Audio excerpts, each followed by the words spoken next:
Good morning, my dear students. Today we are continuing with our chapter 2 in history, Socialism in Europe and the Russian Revolution. Students, in our previous lecture we were studied about the Revolution of October 1917 and what changed after October. Now today I will again recall October Revolution and effects of October Revolution for your better understanding. And the new topic today I will explain you the Civil War and making a socialist society. So please listen carefully and try to understand. Now, October Revolution. 16th October 1917, Lenin persuaded the Petrograd Soviet and Bolshevik Party to agree to a socialist seize of power. A military revolutionary committee was appointed by the Soviet to organize seize. Uprising began on 24th October. Prime Minister Kerensky left the city to summon troops. Now, military men loyal to a government seized the building of two Bolshevik newspapers. Pro-government troops were sent to take over telephone and telegraph offices and protect the Winter Palace. In response, Military Revolutionary Committee ordered to seize government offices and arrest the minister. The Aurora ship sailed the Winter Palace. Other ships took over strategic points. By night, the city had been taken over and ministers had surrendered. All Russian Congress of Soviets in Petrograd approved the Bolshevik action. Heavy fighting in Moscow. By December, the Bolshevik controlled the Moscow-Petrograd area. The people involved were Lenin, the Bolshevik troops, pro-government. The Bolshevik controlled the Moscow-Petrograd area. Effects of October Revolution.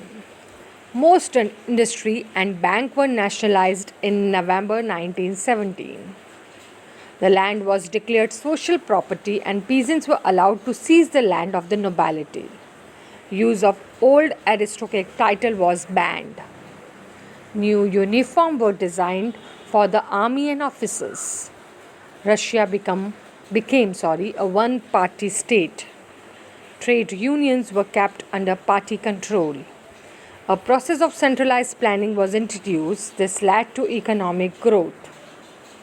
Free elections in late 1917. Bolsheviks supported by workers mainly, but did not gain a majority. The Socialist Revolutionaries, supported by peasants, were the biggest party in the assembly.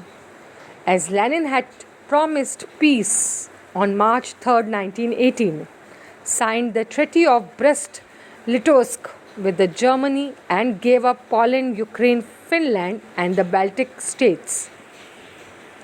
Russia lost 34% of its population and 26% of the coal mines. They had to pay a fine of 300 million gold rubles. Now, industrial production increased. An extending schooling system developed. Collectivization of farms started. Now, student, the new topic, the Civil War. Now, what is a civil war? A civil war is fought between two sides or factions in the same country. For example, the American Civil War fought between Americans in the northern and southern states. In Russia, the war was fought between two armies, the white and the red. Now, when the Bolshevik ordered land redistribution, the Russian army began to break up.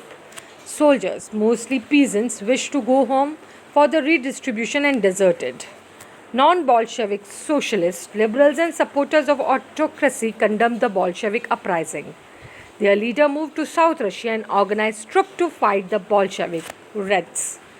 During 1918 and 1919, the Greens, Socialist Revolutionary and Whites, pro-Tsarist, controlled most of the Russian Empire.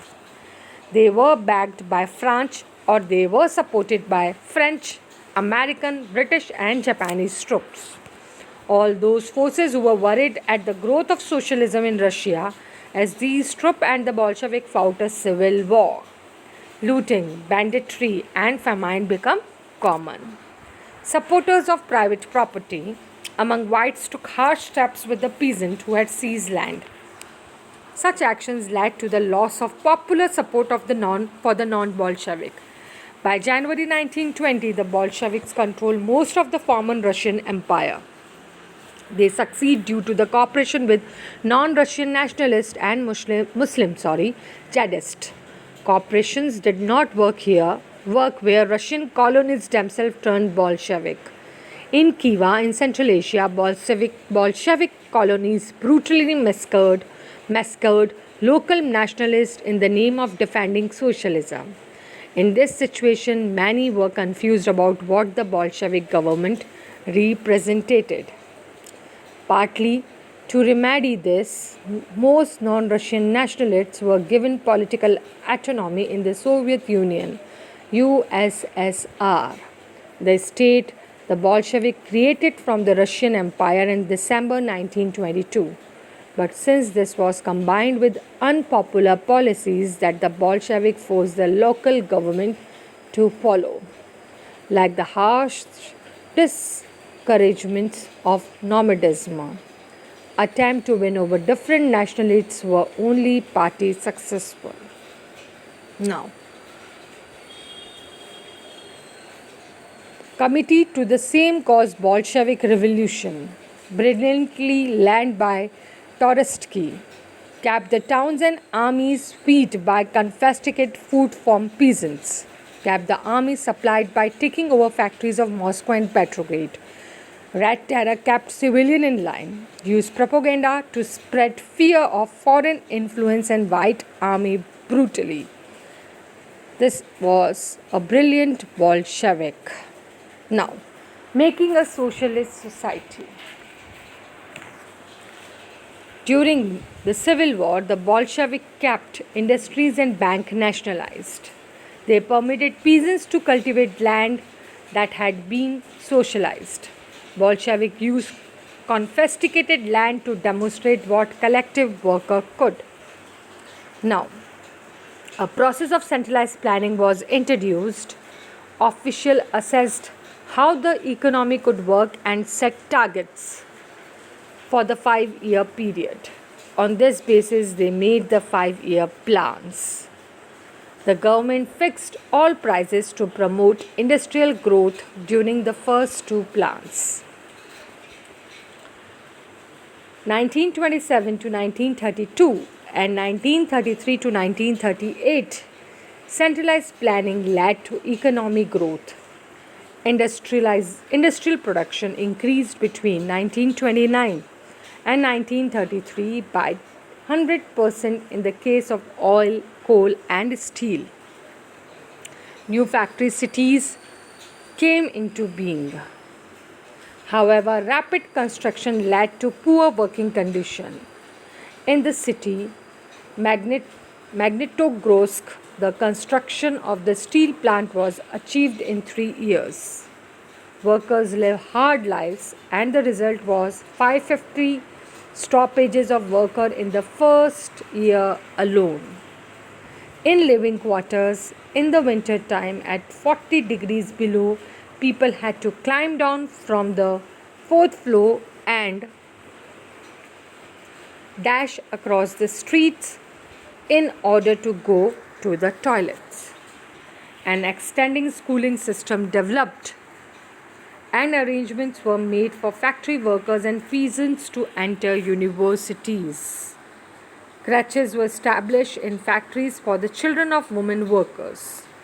Cheap public health care was provided. Model living quarters were set up for workers.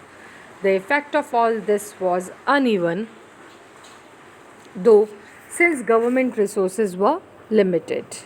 The period of the early planned economy was linked to the disasters of collectivization of agriculture. In 1927-28, the towns in Soviet Russia were facing an acute problem of grain supplies. Thank you, students.